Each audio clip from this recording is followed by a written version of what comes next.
Welcome to TLC for the Soul podcast, where soul meets spirit. You have entered into sacred space. I'm your host, TAMI Chambers, and I'm here to help you shine. Now let's get going on this podcast journey.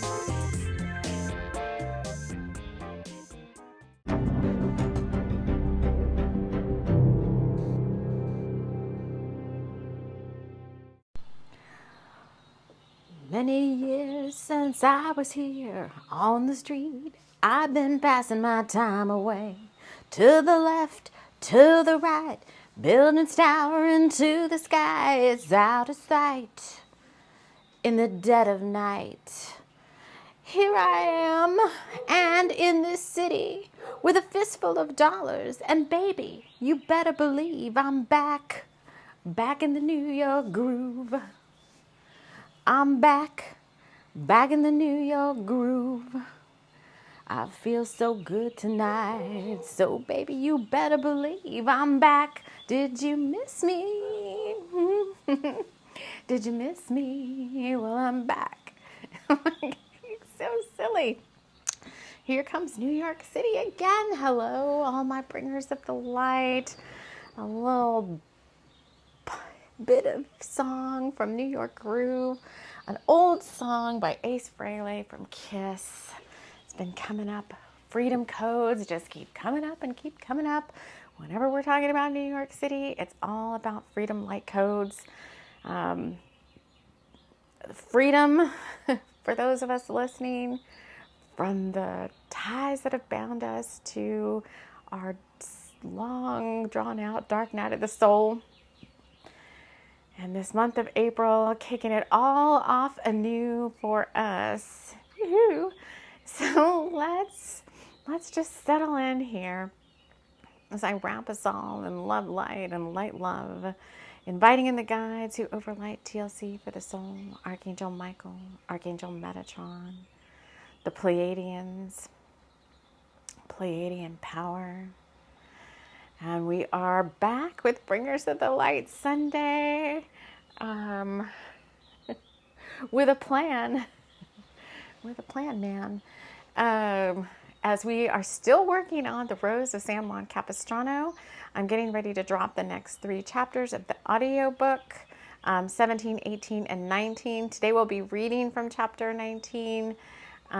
So if you've forgotten, which I'm sure it's not the first priority you have, the audiobook is out there. Chapters 1 through 16 are out there now. By the time you pull this up and listen to this, or within the next, little bit, the next 3 chapters will get us all the way up to speed. Their audiobook is in a playlist in YouTube and in Spotify. And if you're new here, welcome in. I'm just jumping right into Bringers of the Light Sundays. Bringers of the Light, that's you, that's me, that's all of us. And just when I got home from walking my dog, the sun finally came out. It's been a long week, friends. It started with the blizzard of 2024. Actually, we did have the only blizzard, I think, of this whole winter season, and I understand it's not even winter anymore. It's supposed to be spring here, but the first and only blizzard of this past season happened last weekend, and it wasn't as bad. I think I talked about it somewhere, and I said, they're predicting like 1.5 feet of snow, which we did not have. Maybe all my prayers to the weather devas had mercy on our town, because we only got like 2 or maybe a couple inches of snow. We did have really strong winds. It was very cold. We had like sustained like 30-mile-an-hour winds for a couple of days with big, huge wind gusts. So that made it just feel much colder. But this morning it was 27, and it's supposed to be looking forward into spring. Finally, I think springing in April, as it seems to do here. I don't know if this is my second winter here. So Freedom Keys keeps coming up. We're in the middle of a Freedom Codes scavenger hunt in our Patreon Inner Sanctum group. and we've got a lot of stuff coming. And since April the 1st is tomorrow, and this is Easter Sunday, March 31st, when I'm recording this, many of you probably had little Easter Sunday plans. And so Spirit's like, you don't have to drop this right away. Because this morning I was like, I'm ready to go. I'm ready to drop this. And they're like, I think people are going to be kind of busy. And I'm like, well, I'm not busy. I'm ready to go now. And they're like, they had me watch some readings from my favorite readers every Sunday morning. Some of my favorite tarot readers on YouTube drop their week ahead readings. And I'm like, and they gave me a lot of readings to listen to, like 4. And I was like, well, that's a lot. I'm ready to take action. So here already we're dropping into, I believe, the energies of the week ahead as Mercury goes into retrograde tomorrow. And this morning I was like, I'm ready to take action. I'm ready to go. This is kind of how you're going to be feeling. And Spirit was like, no, not yet. I'm like, but I felt this really like, I want to do my Bringers of Light now. And they're like, no. And I said, well, what are you doing? Like, why? I don't mind watching these readings. I'm like, why am I waiting? And they're like, we're winding you up. And I was, like the Energizer Bunny, they're like, we're winding you up. We're filling your cup. We're winding you up. And I was like, oh, okay, that's fine. And it does, because like I'm always more excitable, and the sun is just coming right into this window in my studio.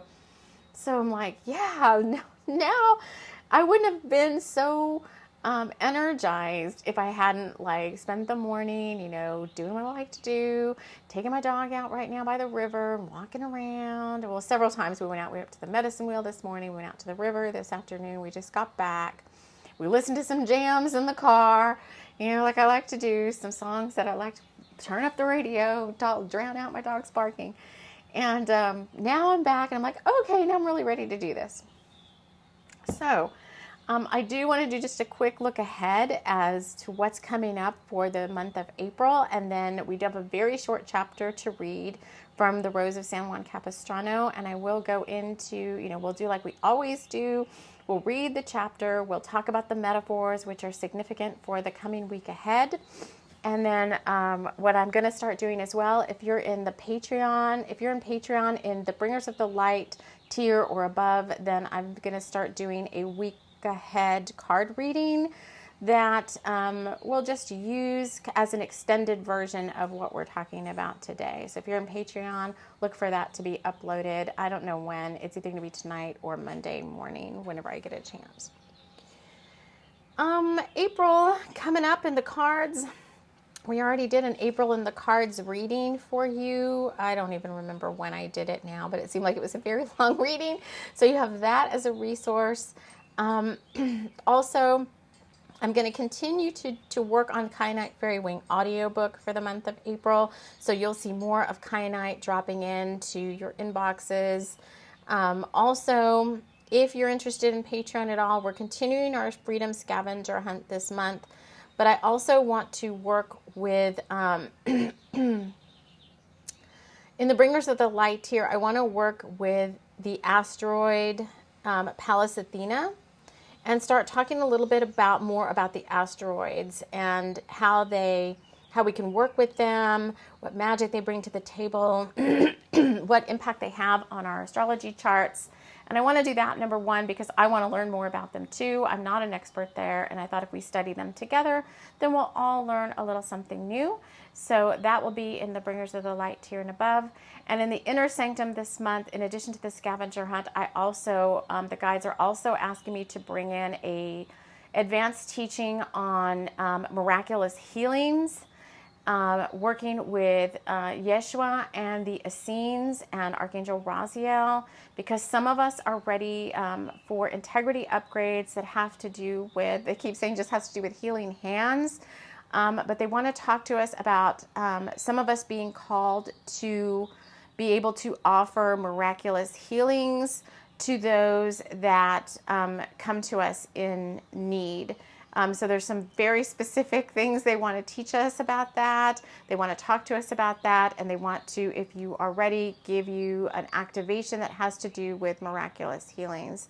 So much more to talk about there. I don't have anything more to say about that at this moment, other than they've been pinging me about that over the past week or so. about healing hands and integrity upgrades and miraculous healings for folks that really need it. So that will be in the Inner Sanctum. If any of those call to you, if any of those topics call to you, you can head on over to Patreon. Links to everything I talk about are always in the notes of the show. So, you can follow those links and let them guide you where you feel like you'd like to go. On the podcast and on YouTube this month, we've got our monthly energy hangout. I've kind of left some wild card openings as to what else I want to offer in addition to the audiobook. So I'm going to let Spirit keep some of those as surprise. But we do have the huge total solar eclipse on Monday the 8th. Get your eclipse glasses. And then if that's not here to shake things up, then there is a big old Jupiter-Uranus conjunction on the 20th of April. That's here to further bring in some tower moments, I guess, of a good sort. For those of you that have been on this long, I don't want to call it dark night of the soul, because it kind of was, but it was kind of like, right, it was in our path for a reason. Our soul group, I've already talked about this, so I don't want to go into too much more detail. I believe we talked about that in the April energy reading in the cards. Was it a pick a card? I don't think it was a pick a card. It was just cards. Anyway, that's coming along mid-April to further shake things into place for all of us that are still waiting for those lists to come true. Those manifestation lists to come true. All right.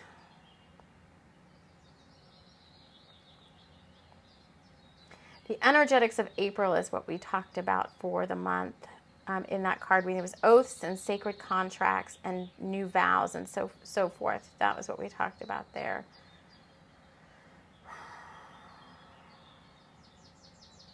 All right. So with all that little housekeeping for April, and I'm just going to kind of let April fall where it may in terms of what's coming up. I guess the overarching theme is the new sacred vows, new sacred contracts, but they're still not here yet, right? So we still have things to accomplish before, the total solar eclipse and all the integration period we'll need from that. And then that's what the Mercury retrograde, I think, is for during that same time. The Jupiter-Uranus conjunction on the 20th will be happening. We'll, integrate that, and then Mercury retrograde will end, and then I don't know what happens after that, because we also did talk about in that April energy reading about new timelines not really being there yet, especially if they're really being there yet, because I think the eclipse and this conjunction thing are all going to bring in new higher timeline probabilities, new best case scenarios, new energies, things you hadn't maybe thought of before. So even if you don't have to make some sort of vow or sacred contract between you and another person, it may be new vows or contracts that you make with yourself based on higher timeline possibilities that will be coming in for you. So there's not a lot of, Oracle of Delphi moments yet for the month of April and beyond in terms of, what's going to happen in the next 3 months, what's going to happen in the next month from now. We're just being asked to wait on stuff like that because we don't have all the answers yet. But we do have homework assignments to do between now and then during this week ahead, as well as during Mercury retrograde. And whoops, I sure hope I'm recording. Like it's talking away, like looking at this. All right. So I'm going to pull up The Rose of San Juan Capistrano for us. This is the book we've been working on for quite some time now. We're up to chapter 19. We try to do a chapter every Sunday. We started way back when. It's a story about Rosalie and Calvin. They're bringers of the light. They have a little crew of spirit friends. Greer, their house elf. Molly McBottoms, their garden fae. Catamancy, who is a cat wizard, who is Rosalie's familiar. They work for the bringers of the light. Headquarters has sent them on a secret mission to from their town and Tessalak, which is the twin sister city to Rockaway Point, up in the etheric realms of the UK-ish, Scottish, Irish area, somewhere on the coast, the northern coast up there. And they've been called to Whistling Gulch Retreat because there's some dark agenda happening there. That's what always happens with Bringers of the Light doing their light work. And speaking of that, before I forget, this week, prior to the eclipse, is a Bringers of the Light call to action week. So if you are called to go open any gates, reopen any portals, check on existing gates that you usually tend and make sure they're open and vibing high for this energy that's coming in the month ahead, then those are some of the homework assignments that you're going to be pinged with, that Spirit's going to be like, oh, remember you're doing all this other stuff, but remember your 144 work. Get out there, make sure your gates are open, make sure the areas that you tend are looking good and feeling good in terms of energy and energy clearing. All right, so when we last left Rosalie and Calvin, the Rose of SJC, Greer, Catamancy, they had all gone to meet the bear person, which we talked about, who knows what little kingdom this little bear person is from. But they went to meet this little bear person at the Hidden Foot Tavern down the little marked path off of the Whistling Gulch Spa Retreat. And the little bear person had handed Rosalie a little beating heart and was saying, this heart, we went into a lot of emotional details about what the heart was about, but they were like, this heart is kind of the answer to everything in terms of saving what's happening here and in other places. And it's a sign, the little bear person said, and it said the heart was beating, it seemed, but just barely. And the little bear person has said, this is how we will stop the darkness that has taken over the town. I have a plan, but first I must tell you what I know. And then we had Molly and Greer and Catamancy kind of waiting with the Rose of San Juan Capistrano. It didn't seem like they were going to need its powers yet. We had Orion Ben, the Raven familiar, who stepped in and was kind of like flirting with Molly McBottoms. We had the bear person serving honeysuckle tea and huckleberry scones as he proceeded to tell them the story of the forbidden bears and how they had come to be, their purpose, and how everyone in the room that night could help change the world. But we don't get to hear that story right away. We don't get to understand all that stuff because we drop into this chapter 19. Here we are. This is the little detour. You're out there, you're working on your projects, you're working on your light work, you're working on your stuff. It seemed like in chapter 18 we were really gearing up for, something's going to go down, right? We're gonna Rosalie and Calvin are going to team up with. We need to give this poor bear person needs a name. Team up with this bear person, and they're going to go save the world. And then all of a sudden we come to chapter 19. And it's going to take a little bit of a detour turn, which I believe is this whole Mercury in retrograde calm before this big shakeup coming in. So let's drop into chapter 19. I'm just going to read it as if I would read it for the audiobook, and then we'll come back in and we'll look at the metaphors for the week ahead. But chapter 19 is called A Sly Smile and Then Magic. So Mr. S, it starts out with Mr. S. He's the sprite who has been tasked by dark orders and dark agendas to come to Whistling Gulch Retreat and stir things up and wreak havoc and cause ill will and malice. And he's been doing it by making these batches of this cream of mountain mushroom soup that he brings to the kitchens of the Whistling Gulch Retreat and the Hidden Foot Tavern, and it causes everybody to go off and be mad and do dastardly deeds and so forth. So here's Mr. S again, and Mr. S was sure that someone was plotting against him. Well, there they are, right? They're in the Hidden Foot Tavern trying to come up with a way to stop him and his plans. He felt like there was a magic brewing that he couldn't quite comprehend. It had a sparkly feeling, and he didn't like sparkly. He turned on his cloven heel and started to dance. The dance macabre was not his best one, but it would have to do. He was tired of waiting. He wanted his just rewards. Why were dark orders taking so long to acknowledge all his hard work? He didn't know, and frankly, he didn't care. He didn't need dark orders. He was his own slewfoot. Oh, I love that. He was his own slewfoot. He would take matters into his own hands and end this right now. But in the middle of his death ballet, a strange feeling came over him. Why again was he doing this?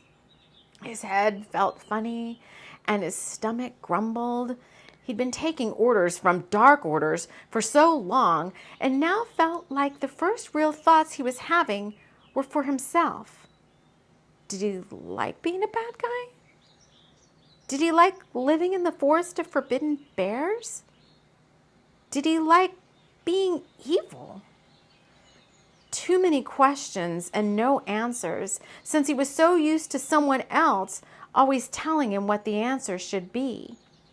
He wrung his hands together and smiled slyly, as if he was making a smirk for the annual Dark Orders photo shoot. He decided not to decide on any of those questions. But that was okay too, wasn't it? Well, yes and no, for not deciding was a decision. But something was coming that would push him out of his comfort zone and into action, and that something wouldn't care if he was a sprite, a bear person, a human, or a rose. Something was coming, and his plans would have to be altered when it did arrive. He might even be reassigned to somewhere new. But Mr. S., who'd made no plans for himself, was inadvertently setting himself up for a shock. Because in this case, it was in his best interests to carefully ponder the aforementioned questions and to be very sure he knew in his own heart the answer to each and every one of them. Oh, so much to unpack here. I don't even know where to start. I can say that I channeled in the next chapter, which is chapter 20, and it's called A Quasar Rocks the Town. So I have a feeling, obviously, we're going to be recording that right before the solar eclipse next Sunday. I just channel in the title of the chapter. I don't know what's in the chapter yet. I don't bring that in yet. But let's break into this whole chapter 19.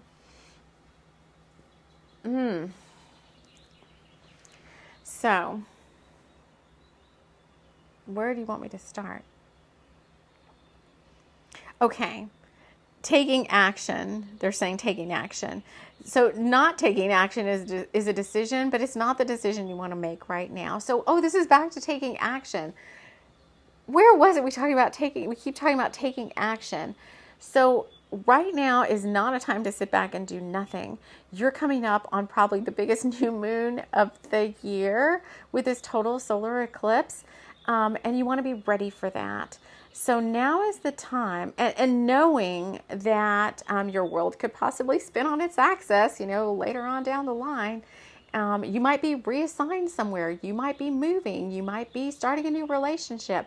You might be starting a new job. You might be all the new is going to start coming in. And you're already seeing evidence of the new that's coming in. You can already feel energies and options unlocking for you that weren't there before.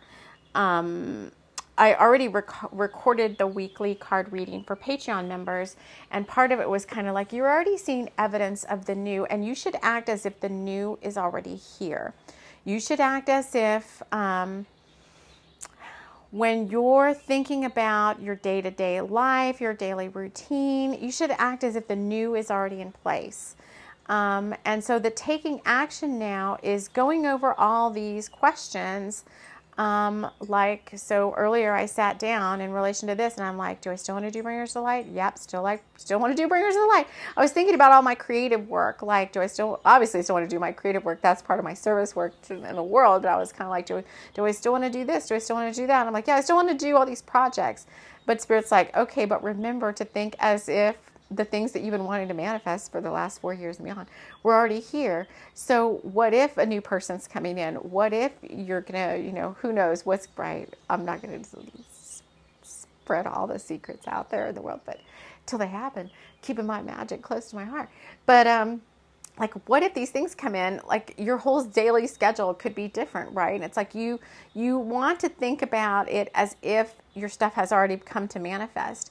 And so you might want to lighten up your schedule a little bit to give yourself time, because if it's a new person or new soul family members or whatever, like, you need time to build a relationship with new people. Let's just keep with the new people kick.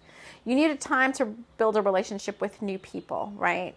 So you don't want to have your day so jam-packed with your own stuff that you don't have time for that. And you want to obviously make time for that, because if you're building new relationships or whatever, that's something you have to make time for. It's very important, right? Plus, you still have to, you're saying you still want to do the other stuff that you've got on this, whatever this list is that you're making.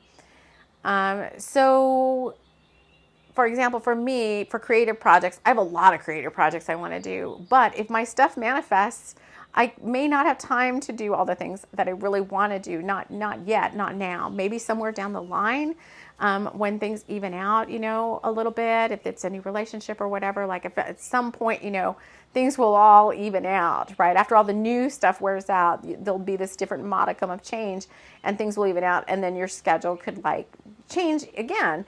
But so for now, you're trying to balance your life as if, working on the things you really want to work on that you've got going on, acting as if the new is already here, and giving yourself some time in your schedule to slot in for that, a new family, a new person, a new people, a new job, whatever. And still giving yourself time, all that time you're used to having, so that you don't burn out between all of these things that are going on. You're going to need a lot of downtime as well to integrate, assimilate. So think about that when you're thinking about the month ahead, and you're thinking about your schedule, and you're thinking about your wish list for this new moon total solar eclipse. I almost feel like this new moon eclipse is like a rewrite, even if stuff you said you wanted to do at the beginning of the year, you made your whole 2024 list. It may be a whole going back to that list and going like, yep, nope. Oh, my thing's coming. Trusting above all else that your thing is really going to happen, right? And acting as if, which is part of the law of attraction manifestation process, is acting as if it's already here. So might as well play into the magic even more and act as if it's already here. And if that's the case, then, if it's a new person or something, I gotta clear my schedule a little bit, because I want to spend time with that person, right? I want to get to know them. If they call, I want to be able to talk to them. I want to be all mired down in my creative work that I'm so sorry I've got to post 4 times a week, and I just can't get to you right now. It's going to have to be pulling back from some stuff that you're used to.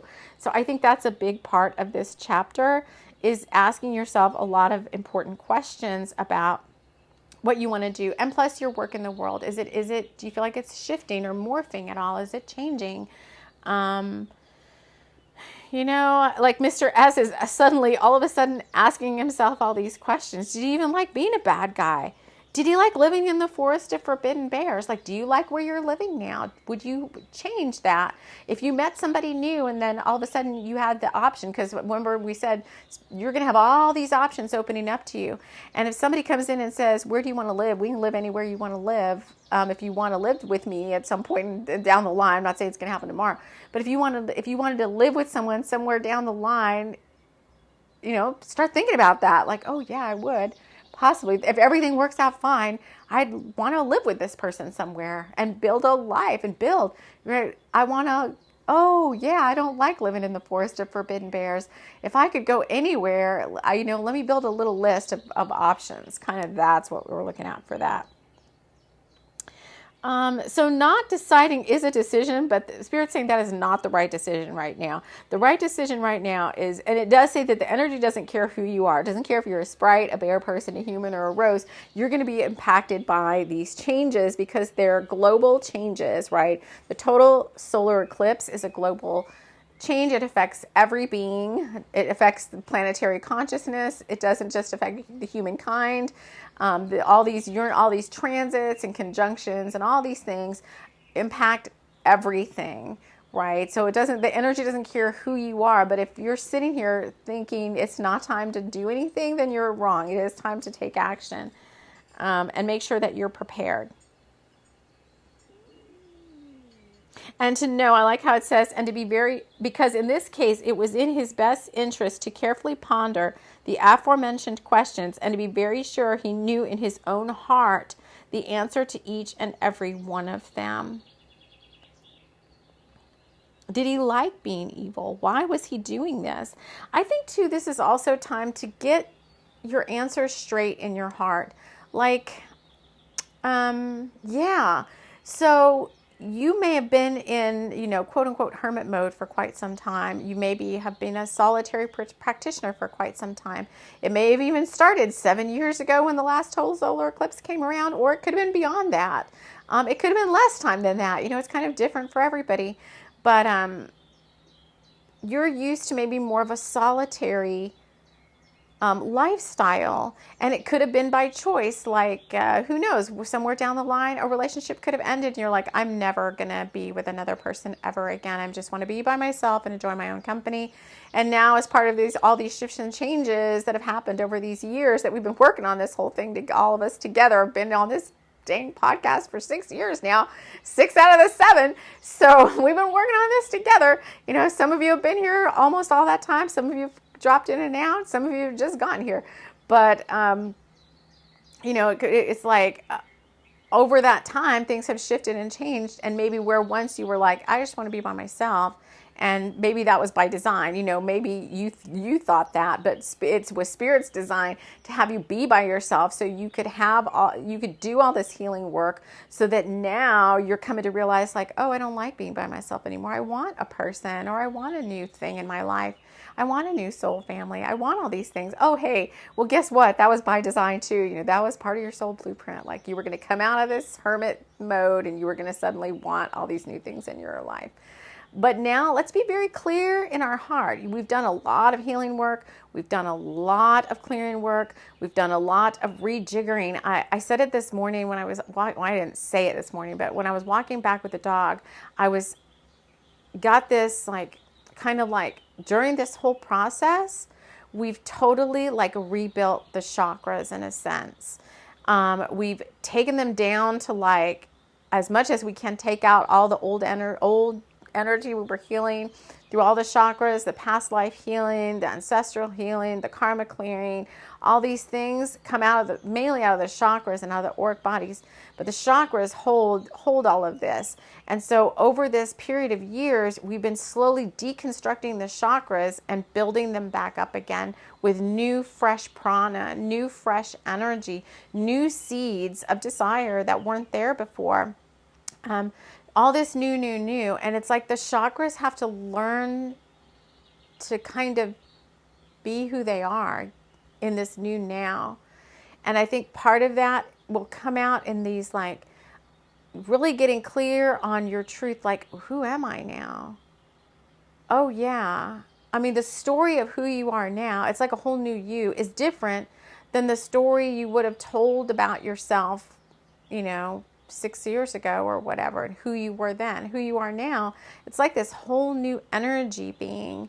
And so get really clear on okay, I think about that. I'm like, man, I've been in solitary for so long. If some person came to me and started asking me all these really deep questions, what are the answers? There should be no more masks around the answers to those questions anymore. And maybe in the past you would have had to have masked your answers. So you may have had to have been responding like hiding yourself, like being in the closet about something, because you were whatever, afraid somebody wasn't going to like you, or you didn't understand your belief systems, or all these things. And now it's like, you're out and proud, right, of whatever you are, you're whatever you want to say you are. I've done all this healing work. I'm a bringer of the light. I'm 144,000. I'm a wizard. I'm a warlock. I'm a shaman. I'm a whoever. And, and if somebody new is coming into your life, especially somebody who's supposed to be part of your inner circle, these are soul family members that are part of your inner circle. If somebody in that inner circle asks you one of those questions, then you should just be loud and proud about who you are now, right? Because you wanted to attract that kind of thing, right? You wanted to attracts like. You wanted to attract somebody that was like you. So there should be no shame in being very clear about who you are and what you want. That you're attracting a whole new echelon of soul family to you now. And it doesn't just have to be romantic relationships. I remember way back when I started one of my first jobs. Here I go again. I'm retrograding again. Back when it wasn't Capital Group. It was before Capital Group. I worked at a bank. It was called San Antonio Savings. And I worked there almost 5 years, I think it was. It's been so long, I don't remember. But I worked my way up through there. But I remember I didn't want to leave there because everybody I worked with, there was very small, like a branch of the bank out in San Antonio by where I lived. And I think there was maybe, 10 people total that worked there. And we didn't all work at the same time because some people worked a morning shift in the drive-thru. Some people worked an evening shift. I started in the drive-thru part-time.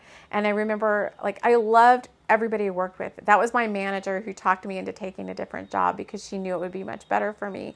Same thing with my assistant manager who bought me this beautiful briefcase when they finally talked me into going full time there and being a lobby teller supervisor in the lobby.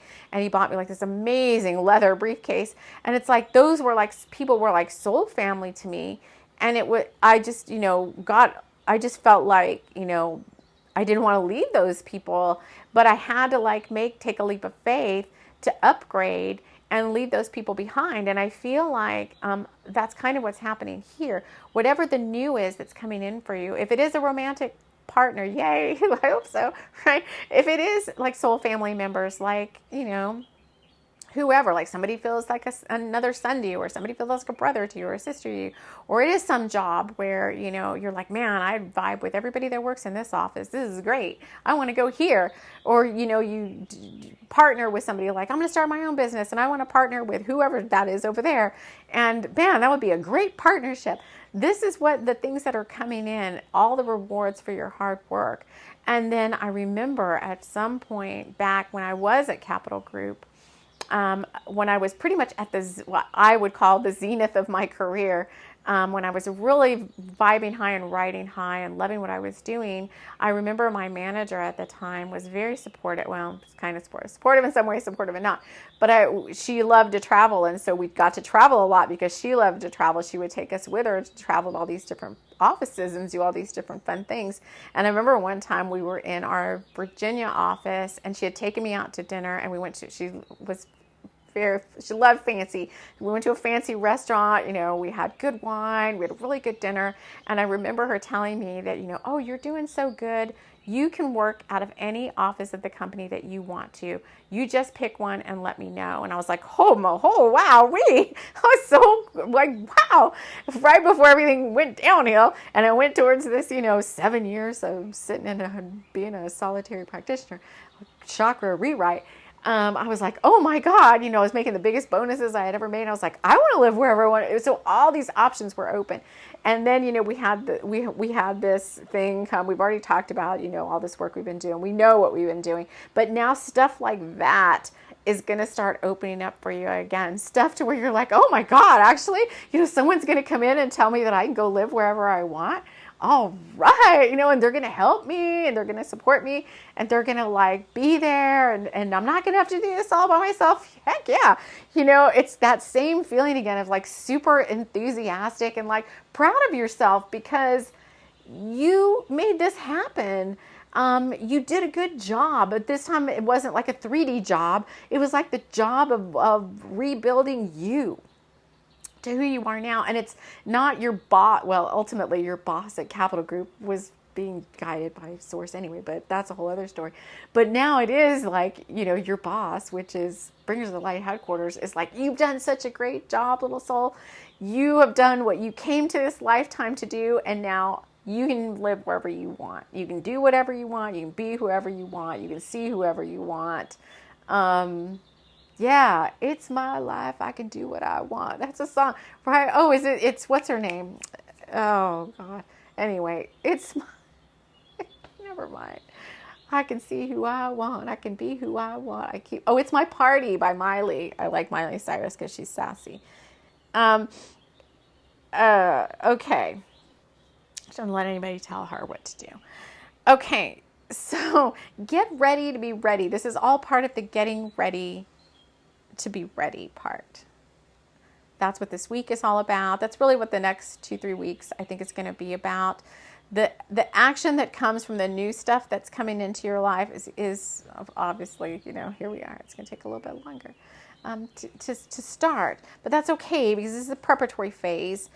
We need this time to get ready to be ready. It's all to get ready to take the action that needs to be taken. You want to be very clear on who you are, what you're all about, and what you want in your life now moving forward as these freedom codes that are coming in, hence the New York City references at the beginning. Whenever New York City comes out, come on, it's the city of freedom. It's not the only one, but for here in the U.S., it's like the city of freedom, right? New York City, Statue of Liberty, all these things. So get ready for your freedom. And I think that's really what these freedom codes are bringing those of you that are here. So let me just take a breath and see if there's anything else. Whew.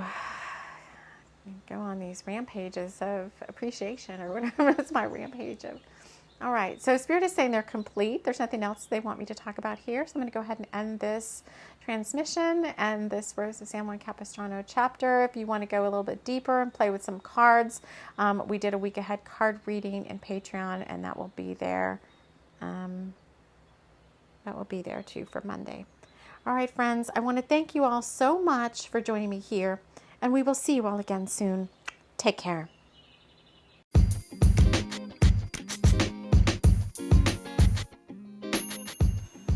This episode was brought to you by Tessa Locke's very own The Fish Store, fish and chips for the eclectic. Come on in and pick up our famous order number 5, the Tor Tower, and you'll be delivered a steaming pile of crackling, crunchy fish and chips. Welcome for dinner, lunch, or anything in between. The Fish Store for the eclectic.